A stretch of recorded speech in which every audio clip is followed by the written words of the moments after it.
Kalshi's back up. Woo! Do you know how that helps me so much? You can pay rent now? You're good for this month? Yep.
All right.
Pump it up.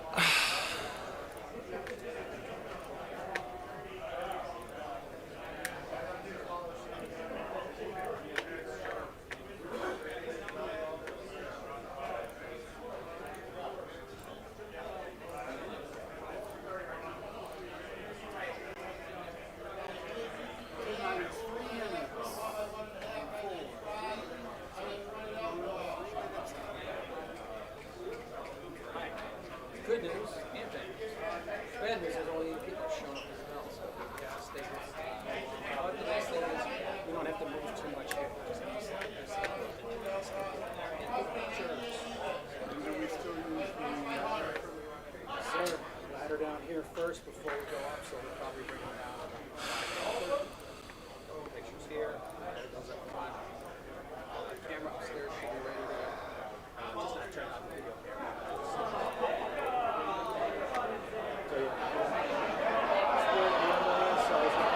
Oh.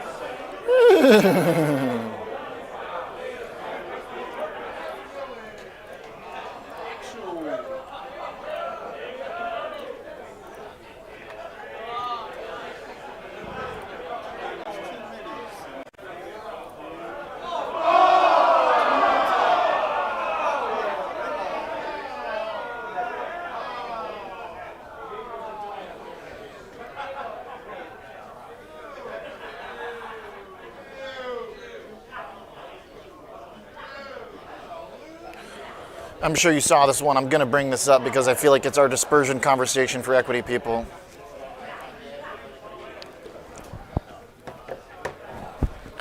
All right, 1 week with no nicotine. Everything's going your way. Yep. I've seen charts very similar. Yeah. Oh, you know what? I got to fix my...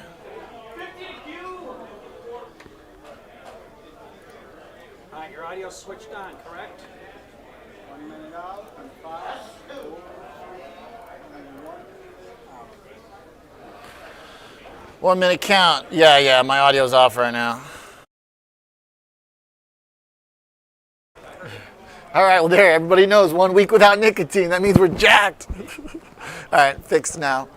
See, the problem was yesterday we didn't have audio. Today we're definitely going to have audio because we've got audio and the show hasn't even started yet. You want me to cut the video?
Good afternoon. Welcome to Chicago Future of Finance. I'm Oliver Renick. Thanks for tuning in to a very special Friday edition of the show. Markets are hanging in right now. Equities are a little changed to the upside by about 0.5%. S&P 500, 50 bips. The good thing about the chart for stocks is that, all it's going to take is maybe one good day for us to get back to all-time highs. Obviously, there's been some jitters in the market. I booked today's show kind of thinking that maybe we would get some bigger action today, but we do have a few things happening that are worth some attention. Number one is that crypto is firming up. We got some jawboning from Treasury Secretary Bessent, who says that legislation, once it passes, should help clear some of the crypto volatility out of the way, but isn't that kind of the whole name of the game? Isn't volatility the feature, not the bug for crypto? Certainly interesting to hear the Treasury Secretary trying to pump crypto. Don't turn me into a Democrat. Come on. All right, yellow across the board. That has generally been the risk radar because there's a lot of things that are hanging in the balance right now. Namely, we saw that the metals peeled off a good bit, but gold is hanging in there again today. But we've got the bonds also a little changed, the dollar a little changed. I don't see a lot of answers in the chart. I think we might just be putting off some of the volatility until next week, perhaps. Now, if Bitcoin does make a bigger move, then the red will come off. But first, let's start with the S&P 500. Here's what I'm looking at. Range bound now between the 7,000 at the highs and basically 6,800 at the lows, which you can see we've pretty clearly set up now consistently as support. There's the line between 68 and call it 69.75 that's held pretty well. Yesterday I pointed out what I'm concerned about in the market, which is the bearish divergence in the S&P 500, which means lower highs on the RSI. As you can see, we've been getting the drop off in momentum even though we are trying to push and make records for the S&P. Hasn't quite happened. That being said though, What's good about this chart is that we're still so very close to the records here. All it really takes is a good session. The problem that I see is that we can't really have a big, powerful session if we don't have the mags working for us. And right now, they are hurting. The MAGS ETF trading below 62 bucks. There's a line of support there that it's trying desperately to hold, but it hasn't been able to do it. So that is still concerning to me. That's one of the reasons why I've got the yellow light on stocks. Volatility, by the way, also has been quite a fascinating chart. My simple up and to the right diagonal line that I've gotten a lot of hate for from the volatility experts has worked pretty darn well. And you've also seen that momentum in VIX has been picking up. So it doesn't look like we're ready to completely exhaust ourselves of volatility with VIX sitting at 20 right now. But the big move is in BTC. Nice little session in terms of percent, 5.5%, but you still have a little bit of a flag pattern down here.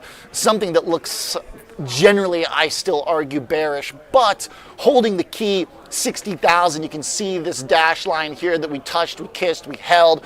But if you take just generally the last couple weeks, you still have a downtrend. But at least you've now got some horizontal support showing up at 65,000. I think a lot of what we're seeing today is much needed lines in the sand holding. Coinbase being another one, holding at 150 bucks after earnings. We've got Dan Dolev joining the show from Mizuho, one of my favorite equity analysts who will be with us. We've also got Brent Kochuba to talk volatility and set up into next week. A few things expiring today, but not a huge expiry for markets. And then we've got Dillian joining us to talk some macros. Always a fun hot take from him at the Daily Dirtnap. And Mr. Scott Bauer joins on the line as well for Prosper Trading as we head into the closing bell. I got Brent with me right now from SpotGamma.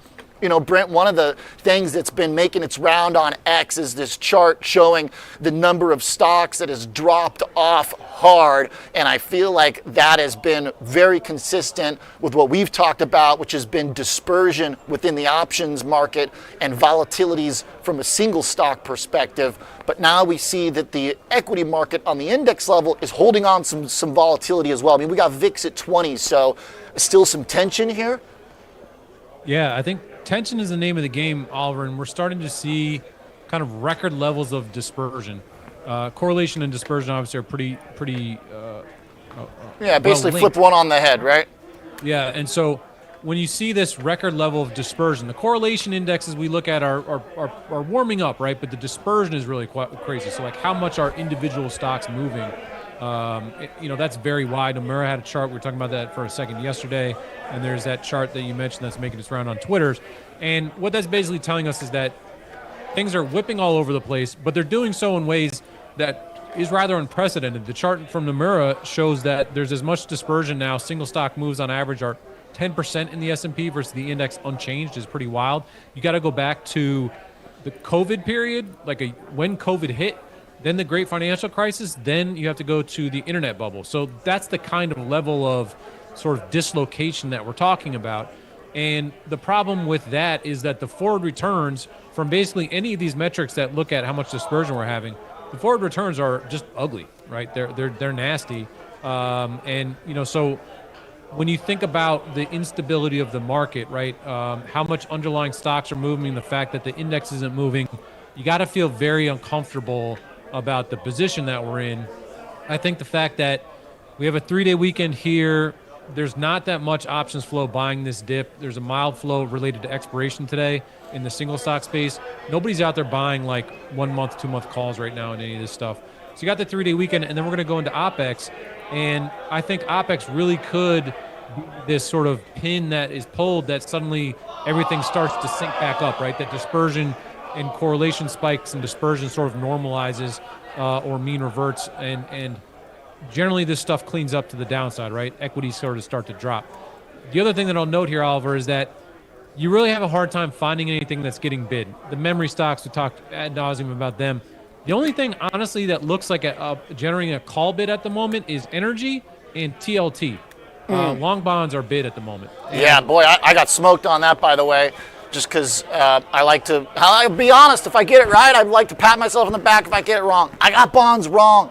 I thought that we were going to see yields break out, but instead we saw price break out. At least I got the chart. I knew a big move was coming, I guess, but I just got the wrong direction here. Yeah, and the data that's come out has confirmed that. So if you're sitting here looking at equities, you're going, well, what space do I want to go into? Maybe I want to buy the dip in software, arguably because some names have gotten too crushed. That's a small sector. The mags are rolling over, as you just mentioned. Energy, do you want to get into energy at these highs? Who knows, right? But there's nothing gold and silver. Where do you go, right? And the only thing that seems to be catching a bid is bonds, on the idea that we're not getting a rate cut anytime soon. And is this a safe haven now? People see it as a safe haven if equities start to roll over. So this is a very tough spot. I was describing this before as like you don't crash going from 0 to 100. Like you stage at 50, then you crash, right? And so we're staged at 50. That doesn't mean we have to crash. It just means the conditions are in place for us to crash. And so, that to me is what's worrying. And as long as we're under 6,900, I really worry about that. I think if we break 6,800, then that's the signal that we're going to go test that 6,600 level. I don't know what makes you mark that on our screen, but that's where we see negative gamma really trough, right? So that's showing for us as a level that, if the downside break happens, that's a nice 3 to 5% downside move there. And I think that would really start to sort of normalize these various dispersion measures and vol measures that are so dislocated right now. Just pulled up your SpotGamma. You're the most kind of simple version of your short-term chart here, intraday. It does seem like we are kind of maybe panned in between a few areas here, but to your point, if we are on the kind of lower half of that 50-50, then we need to be on alert. Yeah, and we've not had that trigger, right? We're 1% from all-time high. Yeah. But why are we unable to sort of push above that level, and why are these single stocks breaking so violently lower from there? Google was at 350, it's at 300. Microsoft, moving way down. Nvidia is kind of trending a little bit sideways here, but Amazon way down. So we're not getting this response of leadership at all out of any sort of major sector. In the equity market, the SPX has not responded to the downside, right? That's the head scratcher at the moment as to why the S&P, quite frankly, hasn't had that 2, 3, 4%, downside move. The fact that map right there is all red tells us that we're in a negative gamma environment here, and that is true while we're under 6,900, and that's the condition for volatility, right? Dealers hedge by selling as the stock market goes down. What adds to that is if vol starts to spike. So when VIX starts getting over 20, that's a signal that Vega as a downside driver, right, as convexity kicks in, right, that happens to the downside. So those flow conditions are starting to materialize, and historically, OPEX is this moment for regime transitions to take place, right? And so we have VIX expiration on Wednesday, and that, again, is this moment where you go, like, okay, like we're starting to sort of like line the ducks up in a row in terms of where you want that risk radar to be red, right? You got to worry about that downside. I don't know what the inspiring upside is. Again, other than maybe you look at software where the vol premium is certainly very rich and there's some interesting trades there, but buying the dip in CRM is not going to lead the S&P to new all-time highs, I don't think. That is a very good point. And to that statement, Brent, the range, the yellow's there because of the range. If you're trying to kind of get ahead of the move, then maybe you think about positioning to the downside, because to your point, I'm very concerned about the MAGS chart. To me, it's just, I love the rotation concept. I'm happy. I could be a small cap guy. I'm an underdog type of dude. I don't mind if there's rotation. I love a little spin, a little tango in the market, but the math is much easier for the market when big tech is either stable or trending higher. But now we have broken lower in the MAGS cohort, especially, I think, when you combine the technicals on MAGS with your options analysis, which says the flows are applying a good bit of pressure right now. That means you need a big force to get out of those flows. Same thing if you look at the chart with the bearish divergence, at 7,000 essentially. We need the big boys to get us over that hurdle, or we got to get everything else. If you don't have those 7, you basically need the other 493. That's totally true, and I don't know that we ever really dealt with the extreme concentration that we had. That was such a topic of conversation for a long time, where the top 8 stocks were, the entirety of the S&P and the entirety of the NASDAQ, right? And so, to your point there, to lift this out, then you kind of need that MAG bid. Now, wouldn't you say with Claude Code and all this other stuff that the AI models, the leading AI models, that should just be more business for them, and the capex is fine and all that. So, it's not ultimately clear. And why that is there's kind of so my many view. Yeah.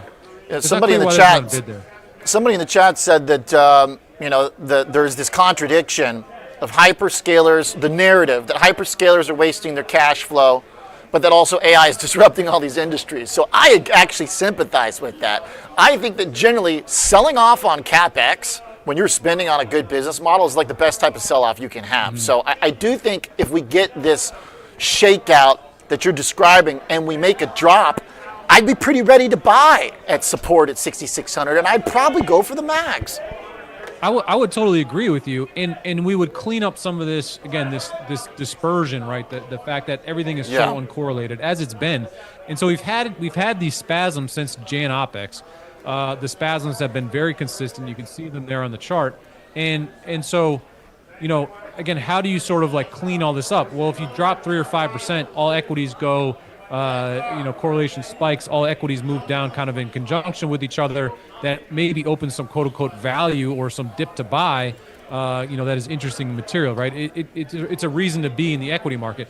And I'll also just say this, I was making a joke about this with somebody before.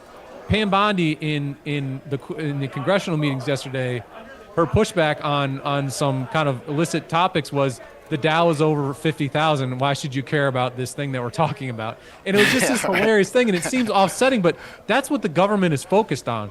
So the idea that that in crypto, apparently, according to Besson, everything. The idea that Trump doesn't throw ultimately everything. This feels like a Jared Dillon comment, maybe. Would just throw everything to make sure the stock market goes up over time. Can be true, but in the short term, right now things are quite dislocated and pretty nasty. Yeah, well said. Okay, let's talk about this chart from Michael Batnick here of Ritholtz that put together a great visual on showing the single stock blow-ups versus the index calm. I mean, yeah. I love that everybody caught on to this. I also love that, frankly, we were so ahead on this. The options have made this very clear. If you know how to read the options language, then it has been screaming this. It's all we've been talking about for what? The whole year, basically? Because the dispersion, when dispersion is an input variable that you look at every day when you are an options professional like you, like the guys here, like what I'm doing, frankly, Noel Smith, our whole team here has been talking about dispersion nonstop, the difference between single stock vol and index vol. And now the equity people and the stock people are seeing it in this form. So I love it. But I think this is also testament to why if you learn how to read options, you are ahead of the curve. I mean, this is the stock version of what we've been discussing all year. Yeah, I think that's right, Oliver. And what catches my eye about this chart, obviously, is the fact that the S&P has not broken lower. And that doesn't make a ton of sense. But correlation in the indexes we were talking about, we're flagging a lot of these other big drawdowns, right? To the point. I was sick of talking about correlation and the fact that it was so low because of these, the spasm situation. And it's like, look, I'm boy who cried wolf sitting over saying like, this is a problem. Now, that's what this has been. Our Core 1M conversation was that chart for the last 3 weeks. Go ahead. Yeah, and so you can make this argument. You say, look, despite us waving our hand about correlation, oftentimes when that signal of risk, right, has flagged, the S&P drops 3, 4, 5%, right? It's happened many, many times over the last year or 2 years, probably 5 or 6 times at least, right? So this is an enigma that we've seen this risk, but to the point of the chart you're just looking at, we haven't paid the piper in terms of the equity drawdown. Now, this is forecasting a pretty unbelievable drawdown, right? You're talking 10, 20%. Yeah, that's the implication. So much attention is that usually when you have these many single stock blowups, it's because there's a high correlation sell-off happening. Yeah, and so okay, I can't speak to the magnitude that's being projected on this chart, but the 6,600 thing totally makes sense to me. And I think again, while we're under 6,900, you just got to maintain that put protection. I'd be looking at put spreads now to try to play this because the vol's starting to lift and put skew starting to lift. But this has all the makings of a market that can have a really nasty move lower. Doesn't guarantee you that it happens, but again, you have to be kind of in position to crash before you crash, right? And that seems like a crazy statement, but we generally don't go from VIX 12 to VIX 30, right? You have this first spasm, things get shaky, and then we kind of puke. And I think, excuse the French there, but that feels like it's imminent as we move into OPEX and start to lose some of the stuff that may be supporting the S&P. And you're looking at end of month for the big OPEX? So VIX expiration is on Wednesday, so that's the 18th, and then 220. All right, next week. Yeah, next week. So right. Wednesday is when stuff starts to get weird. Now, if you want to play the options market supporting stuff today, we have a 3-day weekend. Do you really want to carry protection over that weekend? The single stock, anyone that was, I think, long vol in the single stock space yesterday, a lot of them were tied to today's expiration, so there's a kind of a 0DT single stock component, I think, helping the market today. We can see that. So this is a light bounce for sure. But I think I feel better about shorting this bounce today than if the market broke 1% lower and being short into the weekend. So if anything, if you're a bear, you like this bounce, I think, because it gives you an opportunity to sort of, think about positioning into the weekend, buying 2 or 3 month to expiration, put spread, something like that, and then waiting to see how this thing plays out next week. Okay, great stuff. So still looking generally for a bigger puke to get index vol in line with the single stock vol that has been showing up in a big way. Great stuff, Brent Kochuba. Thanks for joining on a Friday. I'm looking, by the way, right now at your tape, and we see a bunch of Coinbase trades in there, which sets us up for our next conversation with Dan Dolev. For those who aren't already following Brent, make sure you scan the QR code on the top right to get the free daily flow patrol report. And a great look also next week for the expiry coming around the bend. Thanks, Brent Kochuba. Thanks, Appreciate Oliver. you, man. Yeah, great stuff. You got it. All right. Speaking of the Coinbase trades, I'm in an overdue catch-up with one of my favorite Wall Street analysts. Mr. Dan Dolev is joining us from New York, the Coinbase expert and one of the biggest trades of the day after earnings, finding some key support. Dan, how are you? Hey, Oliver, it's great to be on your show. Thank you. Likewise. You're the greatest of it. Well, my job is easy. I just get to show up and get a haircut every now and then, try and make it entertaining. You got to try and figure out. Well, yeah, maybe that. Dan, the Coinbase move after earnings. Tell me about that. Firstly, technical support. We see a lot of big options trades today. What did you make of the number? Yeah, I'm actually pretty surprised. I'm surprised and I'm not, right? Like, I think there's something going on right now. And Bitcoin up. I saw last time Bitcoin was 69,000. It's the correlation between the Coinbase stock and Bitcoin, right? It's basically just Bitcoin. And so Bitcoin trading up. Coinbase going CPI is a low CPI is good for Coinbase. Okay, you break up a little bit there, Dan, but and by the way, I'm happy to just take your audio if you need, but you're telling me that the light inflation print, did I hear you right there, that light inflation's good for Coinbase, good for trading? Give me 1 second, let me just... Hey, there you go, that sounds better already, I think. It's going to be better now. 1 second. Yeah, beautiful, there you go. I'm going to bring up the chart here while you get that set up. Give some perspective. Because I had a yeah, there you go, that's great. Yeah, I hear you good. 18% today. I've had this line on Coinbase for 3 years, by the way, on my chart. It found support at $150 April earlier this year, and then the summer and fall last year. So with that perspective, go ahead, Dan, keep going. I love that you show this long-term chart because, I mean, yeah, it's up 18% today, but look at just how disastrous it's been since the peak, right? So it's like this could be, I mean, again, it's very hard to call these rallies, but this could be sort of, like a little bit of a fool's rally on the way up. So I wouldn't be, we're neutral on Coinbase, as you know. We've always favored Robinhood over Coinbase. And I really don't think there's anything that's changing here. There were some good things, like, as you know me, I look at the fundamentals more than I look at the price. And the fundamentals were fine. But, what caught my eye, and this is something that I think investors need to pay close attention to, is the retail kind of like casual traders stepped away and that caused basically a massive decline in the take rate. I think from 154 basis points to 142, and management said that they expect this trend to continue.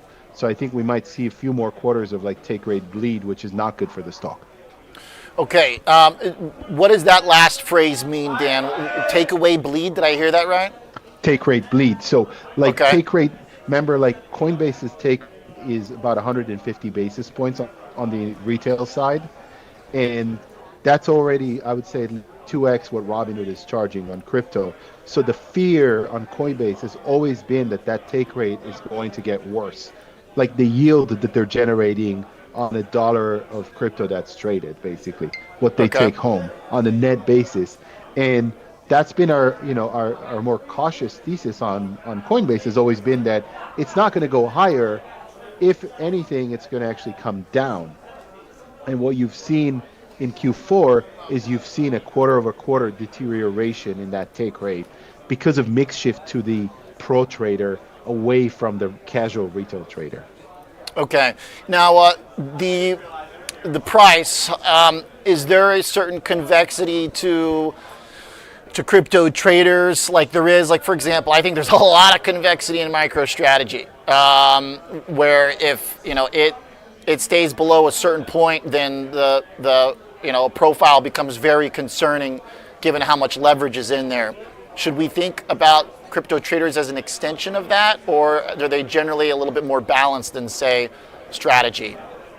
No, I think crypto traders are the most risk-loving risk takers in the world. In fact, we've actually done survey work around it, and what we found out is that prediction markets are basically when people are, I think 50% of the people that said that they're going to start doing prediction markets are actually selling their crypto. To So do I that? think they're financing Wow. it. That's another reason to sort of stay on the sidelines on Coinbase, because it's 100% crypto right now. I mean, they're getting into equities, they're getting into prediction markets, but right now it's pretty much still 100% crypto. If crypto is a substitution for prediction markets or vice versa, that's not great for crypto. Okay, now that stat was what per, and where did you get that stat from, Dan? That's fascinating. That was proprietary research that we've done that basically people are I would say at least 50% of survey respondents basically said that they might consider selling their crypto in order to finance prediction markets. I thought there was some very, very strong answers. And you got to take any consumer survey with a grain of salt, but it tells you directionally what people are saying or thinking. And what percent of the sample size said that? The sample size was somewhere between 200 and 300 people. Retail traders that trade both equities and crypto on both Robinhood and Coinbase platforms. Okay, and which percent say they'd be interested in selling their crypto to trade event contracts? I think the number was in around 50%. Wow. Or basically 50% of the, actually let me put it that way, 50% of the funding is going to come from selling crypto and 50 from like fresh money. Or something in that. I have to go back. This was a few months ago, but it was a big number in terms of where does the money come from to buy prediction market bets. Okay, got it. That's fun. That's fascinating. That's a great stat. I love that you guys. I love your own kind of homegrown research there. It's what I always like about it. So, all right. Do we know where, for like Saylor, we know exactly where his threshold is for his break even. Do we know where the pain point is, like where the point of entry is for these crypto people on Coinbase? This is a great question, Oliver. I go back. I mean, back in the day, it was 20,000. That was the cost basis. This was the last cycle. So we actually we surveyed that as well. And back in the day, 20,000 was. I mean, I'm talking like in the last crypto winter, 22. 20,000 was sort of the cost basis. That was the inflection point at which most people are actually in the red. So I don't know where it's right now. It's got to be, it's got to be higher than that, right? Because crypto's gone up a lot. But it's there is a certain point. I mean, it really depends on 20,000 Bitcoin, right? It's all driven by Bitcoin at the end of the day. Yeah, true. Okay. Now, in terms of the company, just back to some of the numbers again. Obviously a loss, big decline in revenue. Do they have other levers they can pull? what kind of creativity, does Brian Armstrong have at this point? Because it feels like spending money on the Super Bowl ads and trying to rev people up is sort of, I don't know, it seems like kind of pounding a little bit of the same, beating the dead horse a little bit. Like, can they do their own kind of crypto style event contract or something? I mean, like, what kind of ace up the sleeve might they have? Yeah. So he's been very creative in adopting my haircut. That's for sure. Now, but I have to be so. You're a trendsetter, Dan. I'm an influencer. Hey, give me about 5-6 years running my own business. I might be in the same camp. I'm an influencer for 50. My hair cutter is getting more. My barber's getting more and more creative by the month. Yeah, I'm an influencer for 50-year-old couch potatoes. But so look, I mean, they're doing the right things right now. They're actually getting into prediction markets. They just announced it in December. They're getting into tokenized equities. But Oliver, I think, and again, I'm neutral on Coinbase. I don't love it. I don't hate it. I think, I love Robinhood, as you know, but I've always been, since we've met each other, I've always had sort of, kind of like a little bit of worries about Coinbase, and they've materialized now, right? Because such crypto exposure.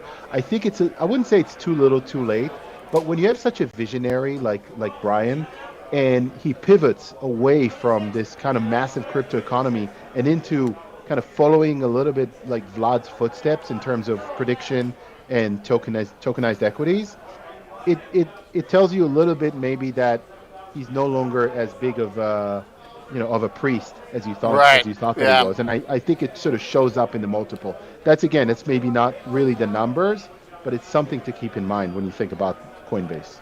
Well said, Dan. I want to make sure I at least get 90 seconds from you on Hood. Last year it was my stock of the year. I kind of generally feel that the numbers are very different from Coinbase because even though they are selling off, I think because of the crypto-related stuff, which did decline, they still beat most estimates on their other metrics, did they not? Yeah, and it's like crypto is only 18% of their mix, and if you think about 2026, we surely hope this will be the stock of the year, and it is our top pick. And so, what to expect this year? They're getting super aggressively into Europe. They just got that ISA account, which is kind of the 401k. You can't really be in the UK without the ISA account. They're the fastest to get into tokenized equities, and prediction markets are flowing off the charts. So all you need is kind of Bitcoin not to continue to derail, and this stock is going to work. But remember, at the end of the day, it's less exposed to crypto, but it's still largely. Crypto could be a big disappointment if it doesn't work. Yeah, no, that's very true. 18%, obviously a big chunk compared to a brokerage say a decade ago, but this is the future of finance, and to not obviously it's been part of their success. So I think they right now kind of have a manageable balance, a manageable exposure. What do you think the stock might be worth next year, Dan? Which one, Robinhood? Robinhood. I mean, I think our price target is in the 170 right now. Okay, so you think you get back to new all-time highs? I hope so. All right, nice. Great stuff. Definitely higher than where we are today. That's the hope. Well, it's been getting taken to the woodshed, no question about it. Glad we got you, Mr. Dolev. Great to see you again. I think last I saw you was at the Robinhood conference in Vegas. September. What a great conference. Loved it. Yeah, that was a lot of fun. Other than me crashing my bike with Noel Smith in the mountains of Vegas. Well, I didn't get that pleasure. Thank you, Dan. All right. Thanks. Great to have you on the show. Long weekend. Yes, sir. Weekend. Absolutely. Thank you. And we will be in touch with Mr. Dan Dolev again for sure. Love the take on Robinhood. Love the take also on Coinbase too. Likes Robinhood more than he does Coinbase. Little action behind me as I get ready to bring in Jared Dillon. Let's check in on the market here for a moment. Blowing the brakes today as we're in a bonus show. That's the fun of the bonus show. There's the chart of Hood, but the S&P 500 intraday has slipped a bit. We are declining over the last half hour, 68.60 on the intraday, and off by 30, 25, 26 points from the high of the session. But the stuff that was up the most is still holding on pretty well. Bitcoin cooled off after an early bounce, but did hit upwards of 70,000 after Treasury Secretary Besant came out and basically jawboned it, I think, is the way I would describe it. Mr. Jared Dillian is on the line with the Daily Dirtnap. Jared, what's going on, man? Yo, how you doing? Doing pretty good. Speaking of Vegas, you had a little show that you did. Looked like it was popping. Yeah, I played at Omnia at Caesar's Palace. It was a that's gig of my life. It was awesome. That's a big club. Yeah. That's a big club. I'm all too familiar. What's your style? What are you playing when you're DJing? For a big venue like that, I'm playing uplifting progressive house, kind of old. When you're opening for somebody, the cardinal rule is you don't want to play any of their tracks. So I was opening for Zed, so I had to be very careful not to play anything that Zed was playing. So I was playing older stuff from like 2010 to 2014, just to make sure that I wasn't going to play anything he was playing. So. Okay, nice. I like uplifting house. That sounds pretty good, man. That sounds like good Vegas vibes. Yeah, I'll send you. I actually recorded the show, so I'll send you a link and you can listen to it. Nice. Where can folks find your music? I'm giving you a plug here. Yeah, go to SoundCloud, search for DJ Stochastic on SoundCloud. I knew there had to be something finance in there somewhere. Yes. Yeah. That's great. Okay, nice. All right, so today, Treasury Secretary comes out on I believe it was CNBC interview, says, don't worry, crypto folks, volatility is going to clear when we get legislation passed. I joke this guy's going to turn me into a Democrat if he's trying to pump crypto prices. Jared, tell me what you think. It's funny. I've kind of been busy writing today, so I haven't been super plugged into the news. The Treasury Secretary trying to pump crypto. I don't think that's a very good sign for crypto, honestly. This kind of like, gosh. I thought it was supposed to be sticking it to the man.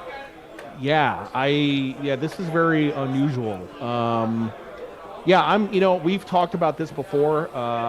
Just to disclose the position, I'm still short MicroStrategy.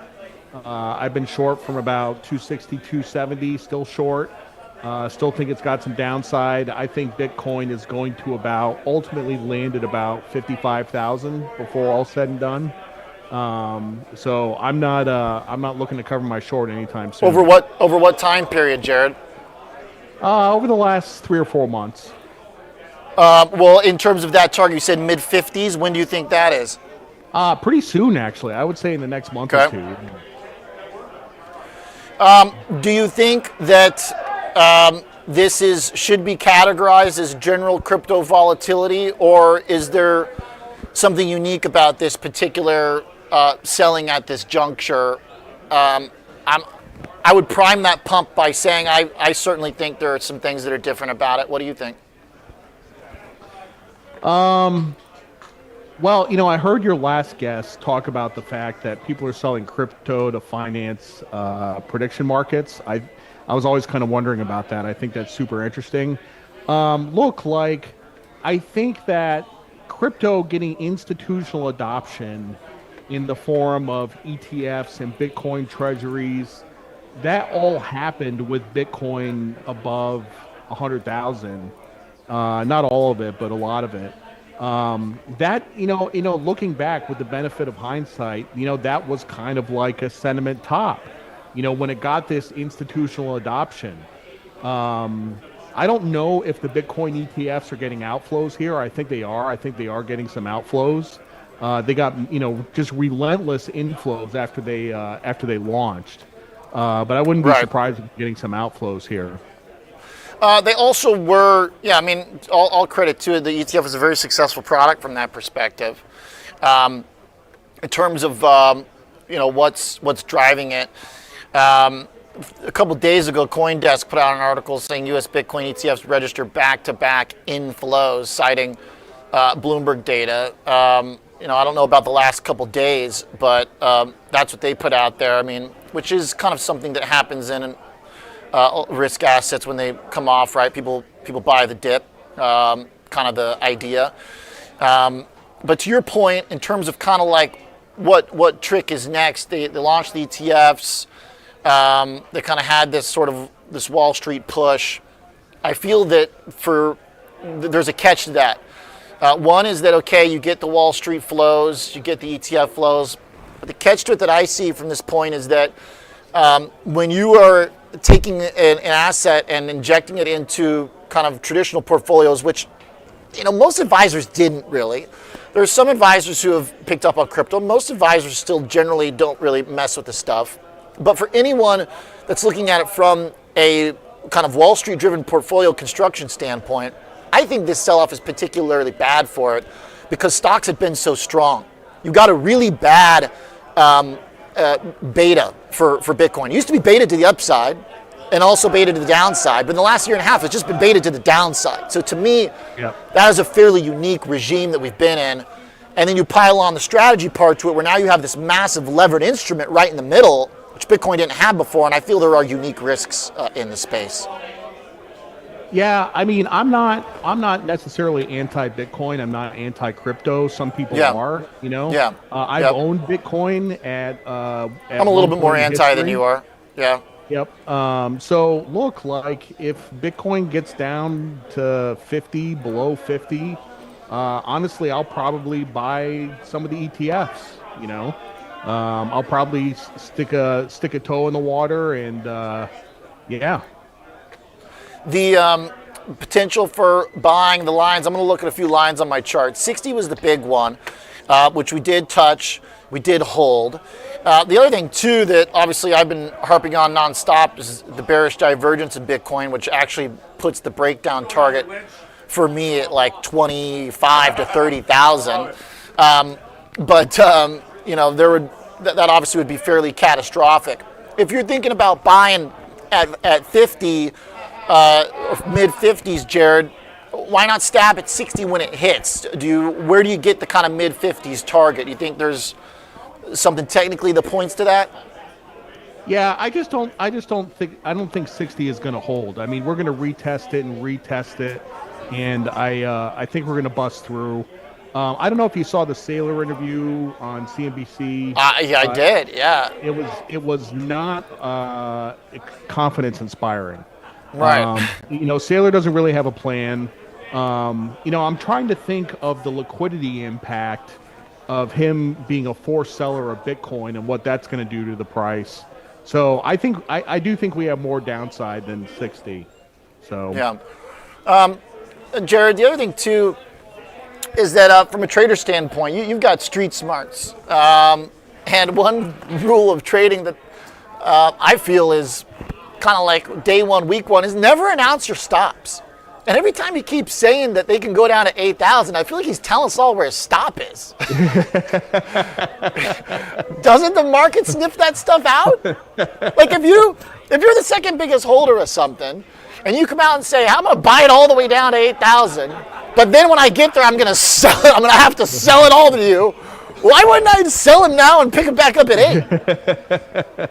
That is absolutely true. But just from a trading standpoint, I never use stops. Stops have a tendency to get elected at the worst possible times, overnight when liquidity is low. I have mental stops, I have psychological stops, but I will not put a stop order in the market. I never do. Okay. Exactly, because the suspicion, right? Yep. Market maker will sniff your ass out, baby. Hey, Jared, last point here real quick. Is we got a light inflation print today.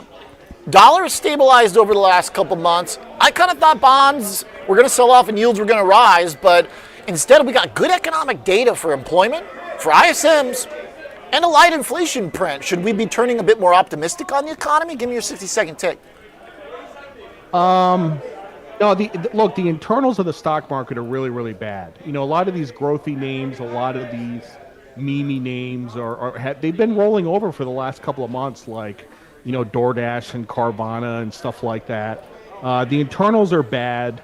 I don't necessarily think a lighter inflation print is good for stocks. It was a little bit today, but we got a pretty anemic bounce on the CPI numbers today. I wouldn't call that a strong bounce. So look, I think Pam Bondi put in the top 2 days ago by talking about the Dow. talking about the 50. I thought, dude, that's a bell ringer if I've ever seen one. We just, if we get about 0.5% lower, we're pushing through support, and it's going to be ugly. Okay. Always fun and a unique take. Jared Dillian, DJ, trader, author of the Daily Dirtnap, SoundCloud, Stochastic, right? DJ Stochastic. DJ Stochastic. I'm gonna start using that for your lower third. DJ Stochastic. Great stuff, Jared. Thank you very much for jumping on. All right, thanks. You got it. Appreciate it. Jared Dillian, author of the Daily Dirtnap. All right, the show has roughly 12 minutes left here. Not quite taking it all the way into the bell. Let's close it out with a bang. Mr. Scott Bauer joining me on the line from Prosper Trading Academy. Got a 1 minute break, and I think we're going to come right back here. Market, by the way, heard a little bit of noise behind me. Just check on that real quick here, as we do see the S&P 500 holding in for the ride, but boy, barely. Really at the low end of that range there for sure. But overall, I think that's basically what we could ask for today, is the stock market holding in and just not breaking down further despite the bounce in crypto. No real bounce in stocks. Scotty Bauer is with us. Scott, what's going on, sir? Good Friday to you. Happy Friday the 13th. I think a lot of people... Oh, yeah, I forgot about that. I think a lot of people are happy the week is over, given the extreme volatility we saw this week, jobs number, CPI today. If you kind of look back at the week and say, yeah, we're right here, we're just slightly lower for the week here, I think a lot of people would actually breathe a big sigh of relief. Now, you guys were just talking about internals, and I don't think the internals are really good. And what I look to, Oliver, is something we talk about all the time, is the bond market. And with what happened to the 10-year, okay, I mean, we were just literally, last week, we were talking about 430 on the 10-year. Yeah, I got smoked on that. Right, and things going the other way, which if we had broken much higher, that could have been really, really bad for the market. Here we are down at what, 405, 406, whatever it is. And yet the market doesn't really seem to care about that to the downside with rates coming down. So You're right. I don't know if that's more of a concern that, this data that's coming out that is soft and, better inflation print and blah, blah, blah. I don't know if that's just adding to the narrative that maybe there's some things underneath that we're not really paying attention to, like you guys were just talking about, the internals not looking good. Yeah. To your point, the bid into bonds, the push down for the 10-year, I generally, I don't love that as a sign of risk appetite, to your point. I don't either. I would prefer... Yeah, I would prefer us having to deal with higher yields, to be honest. I think the big concern is why are yields going down? Are they going down because things are getting worse? Right? Everybody wants to see them go down because they want to see the Fed cut rates, right? But along with that comes a reason why they are going down. And I don't like the reason they are going down. Yeah, we're sitting at 405 right now on the 10-year. Look at this move here. I'm pulling it up here. Look at this 1 week move. Yeah, Look, I mean, it's a doozy. There is nobody I know of. I'm saying nobody that I know of that last week when we saw 428 here, okay, and it was on the 19th, the 20th of January when we were up near 430, and then literally on February 3rd and 4th, right approaching 430. Yep. There is not a single person that I have talked with that would have said 1 week, 10 days later, you're going to be touching or on the precipice of 4%. If you had put something out there, Kalshi, Poly Market, wherever, and you said, are we going to hit 450 or 4% first? I guarantee you 90+% would have been on the 450 part. Yeah. Sorry if I led our viewers astray on that one, because I definitely missed we can it. forgive you after MicroStrategies. Yeah, I had a few other solid ones. But I think that the data here's why markets are so tough, why trading is so tough. It's because I based that view off my expectation that the economy was going to print good numbers, which it did. Yep. It hit ISM above 50 manufacturing. It hit the employment above expectations. And inflation is good when it's lower than expected, but maybe that kind of accelerated some of this. I don't know. I don't think this was so much economic related. I think this was asset price related because we had stocks drop off. We had a couple big single individual name blowups. We had the crypto pressure. That's what I think put the bid into bonds. It is definitely possible. It's been not the risk off arena that we have seen recently, right? When the market's been troubled and people typically bid up bonds, we haven't seen that recently. Now, this week that can change next week. The flavor of the week was all right. We're going to see that, and we've also talked about how over the last several weeks, months, whatever it might be, that we're seeing rates around the world going up, especially with in Japan, and so. We've seen our rates ticking higher to there also, and now all of a sudden, this is a major. It's not a collapse. This is a major to go down 24 basis points in a week. That's massive. Yeah, Scott. You know what else I think too is I pulled up the yields here in the purple line next to the gold in candles. And I think also the fact that gold stalled out yesterday got hit. Silver has been unwinding. Those were these kind of extra diversifier trades that I think were part of the risk-on appetite. And when they failed, silver in particular, you can see where there's a strong candle in the 10-year downward telling me that I think that the sell-off in metals finally pushed people into bonds. You bet. And when you talk about the dollar and look at a strong candle, we saw that earlier in the week when the jobs number came out. Yeah, and that dollar finally caught a bid. Very short-lived. Very short-lived. I think we talked about that, and that is the climate that we are in right now. And I don't know where people are looking for protection or safety right now.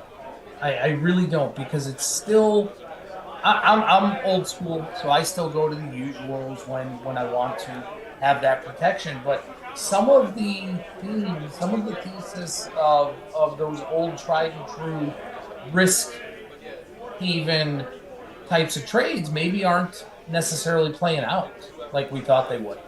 Yeah.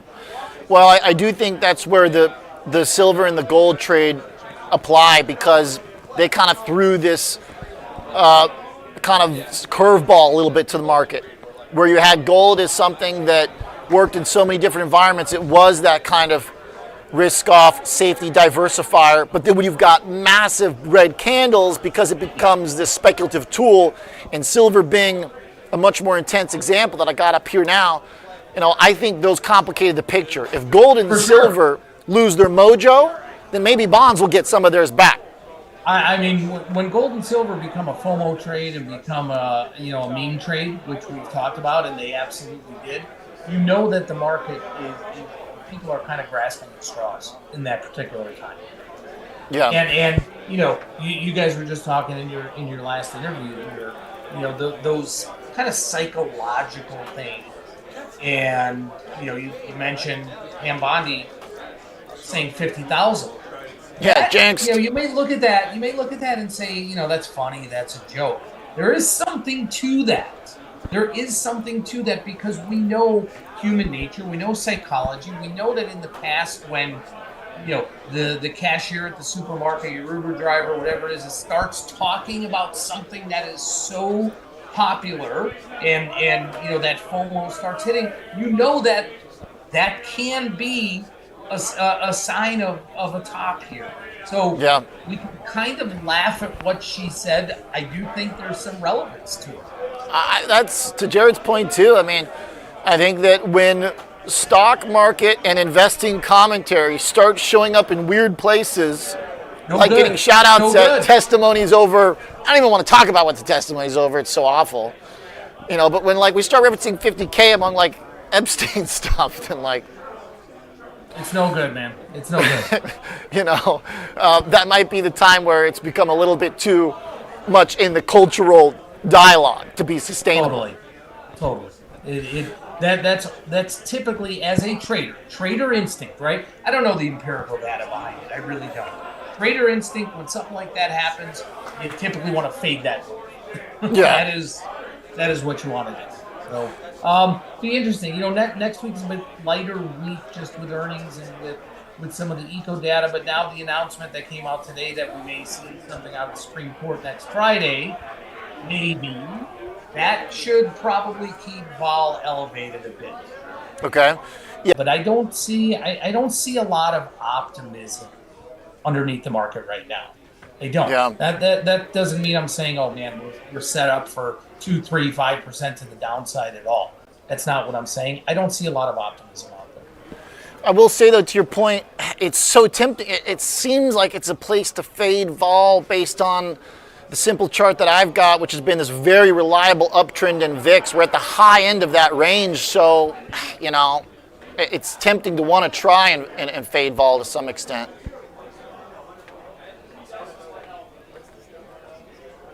I mean, the last couple times we saw the VIX really pop, it took a nanosecond, to come back down. Now, is that trying to hold? At some point that'll break, right? But I think you got to respect that for right now.